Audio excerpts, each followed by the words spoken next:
थाखाय बयनोबो शुभेच्छा जासिबाय।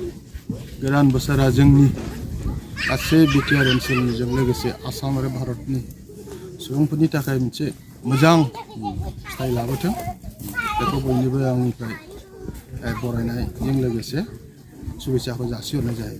नैबे पिकनिक स्पटखौ देग्लाय बोसोरावबो बरायदों। मा बुंनो सानो सार, जायगाखौ माबायदि मोनदों? आं खुब मोजां मोनदों। गिबियावनो बे पिकनिक स्पटनि जानाखि सामलायगिरि बिथांमोना आंखौ दाख्लैहायसो फननि गेजेरजों देग्लायबो सारानो आरो फिथा हास'फैनांगौ सेमोननाय बायदि होननानै आं सोंदोंबा देग्लायबो दङ नामा, देग्लायबो लादों। नंगौ, जायगाया खुब मोजां। जोंहा दिनै बे आइ दैनि सेर सेर गोबां पिकनिक स्पट दङ, जेरै गोजौथिंजाय मोनाबिलिनि उनाव निज्लानि उनाव आरो नैबे जोंनि आइ कुवालि। दा बे जोंनिनो बिटिआर ओनसोलनि मोनसे रांखान्थि जौगाखांनायनि लोगोसे जोंनि फेमिलिजों लोगोसे गथ' गथायफोरनि मोनसे रिक्रिएसन पिरियड। गोदोनिफ्रायनो मानसि हारिया गोदान बोसोर बा बैसागु बा निउ इयार बेवहाय मोनसे रंजानाय, मोनसे जिरायनायनि रंजानाय मोनसे फोरबो मानिबोबाय थादों। थिग दिनैबो जों जेराव गोसो बेवहायनो जों रंजानो बाजानो हाया। खिन्थु जोंनो मोनसे लकेसन नांगौ। बे लकेसनानो जाहैबाय दिनै मोनसे आइ कुवालिनि मोनसे बे स्पट। बे स्पटआव जोङो जोंनि गथ' गथाय, जोंनि बिदा फंबाय बा जोंनि लोगोफोरखौ लाबोनानै जोङो बेवहाय दसे सम इन्जय खालामफैनो हागोन आरो बेनिफ्राय जों फ्रेस जालांनो हागोन। लोगोसे बेवहाय जोङो गोबां मानसि लोगो मोनलायलायनानै इन्टारेक्सन जानानै मोनसे पिस एन्ड इन्टिग्रेसननि मोनसे जोंनि सुबिदाखौ मोनगोन होननानै आंहा आसा दं। गोबां सुबुंफोरा बोसोर गोदानाव निसा खालामनानै गोबां थाखाय जौ खहाबो जानो थाङो, एबा नोरजिया जानो थाङो। बेनि सायाव मा बोसोन होनो सानसै? बे बहुद दुखु गोनां खोथा। आङो पार्सनेलिबो आं बुङो, आं जोनोमनिफ्रायनो निसा जाफेरा, जौबो लोङा, थांखुबो जाया, सिगारेटबो सोबा। नोंथां सोंनायखौ आं खुब मोजां मोनदों। आं सासे बेनिनो एकदम उल्था मानसि हिसाबै आङो खावलायगोन, बे बुस्थुआ खुब गाज्रि। बेनिफ्राय जों मोनसेबो मोजां बुस्थु जोंनि देहानि हक बायदिसिना जोंनि बिथिङाव हक बे जौ जुवा बे निसा बुस्थुनिफ्राय जोंनि मानसि हिसाबै जों जेबो बेनिफिट गैया। बरन्स बियो सासे मानसि लाइफखौ धंसबो खालामो, समाजखौबो धंस खालामो, परिबेस बेखौबो ओनसोलावनो गाज्रि खालामो। ओंखायनो जोङो बेखौ जेसेबां हायो एसेबां जों नागारनांगौ आरो जों बयबो आवगायबोनांगौ। आं नोंथांमोन सांबादिकफोरखौबो खावलायो, नोंथांमोनाबो बेवहाय मेजर रल लानो हायो। जे निसा बा गाज्रि सोबनाय लोंनाय बेफोरनिफ्राय जोङो जेसेबां हागौ जोंनि जाखांबोनाय गथ'फोरखौ जोङो माबोरैहाय गोजानाव लाखिनांगौ बेखौ नोंथांमोनाबो निस्सय खावलायगोन।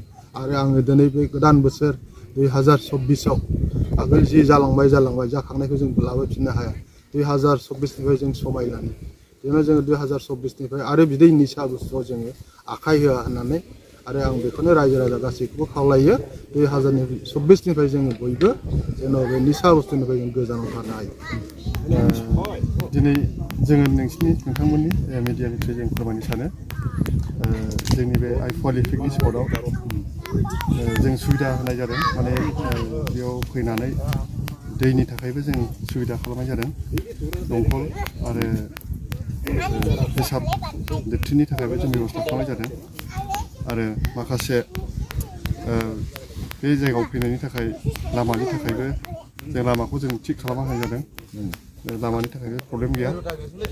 आरो बेजों लोगोसे गासैबो बे पिकनिक स्पटआव माने जाखिनि दखान सखानबो दङ आरो जाखिनि माने नांगौ रोखोम रंजानायबो खालामनो हागोन। ओमफ्राय बे रंजानायजों लोगोसे माने गासैबो माने मानसिफ्रानो माने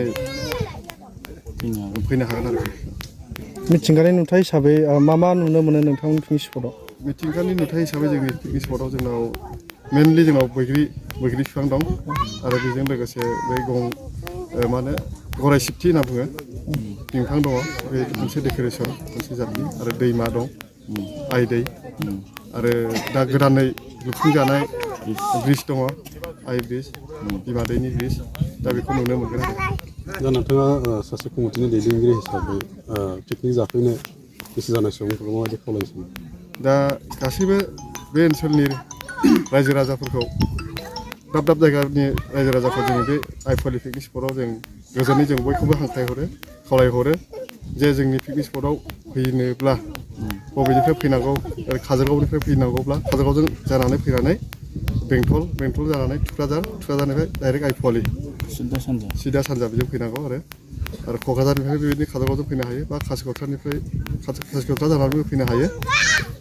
ओमफ्राय बयबो फैनानै जाफै गोजोनै जोंबो कमिटिनिफ्राय नांगौ रोखोम हेफाजाब होनाय जागोन आरो नोंथां আহিয়া বহুত ভাল লাগিছে পৰিবেশটো ভাল লাগিছে বহুত চাফ চিকুণ আছে বহুত মেইনটেনেন্সটো ভাল আছে আৰু জায়গাটোৰ এড্ৰেছটো হ'ল আইপোৱালি পিকনিক স্পট নতুন এটা ব্ৰিজ হৈ আছে ব্ৰিজৰ সন্মুখত আৰু সকলো ৰাইজক আহিবৰ কাৰণে অনুৰোধ কৰা হ'ল কি কি চাব কৈছে নদী আছে দলং হৈ আছে নতুন দলং হৈ আছে জায়গা পিকনিক প্লেচটো ভাল আছে ধুনীয়া জায়গা আছে পানীৰ কোনো অসুবিধা নাই লেট্ৰিন বাথৰুম সব সুবিধা আছে আপোনালোকে সকলো আহি ইয়াত উপভোগ কৰিব পাৰিব মই ঢালিগাঁৱৰ পৰা আহিছোঁ আহি ভাল পাইছোঁ পিকনিক খাই আছোঁ কিমান জন আহিছে আপোনালোকে আমি মোটামুটি 10-12 জন আহিছোঁ কি খাব এতিয়া বনাই আছে নতুন মুৰ্গী লোকেল মুৰ্গী মাছ আছে এইবিলাকে খাম আৰু এৰিয়াৰ মানুহবিলাক আপুনি কেনেকুৱা লাগিছে মনটো বহুত ভাল লাগিছে পৰিবেশটো ভাল আছে জায়গাটো ভাল আছে এইখিনি আৰু বেলেগ ঠাই আছে ইয়াত চিৰাঙত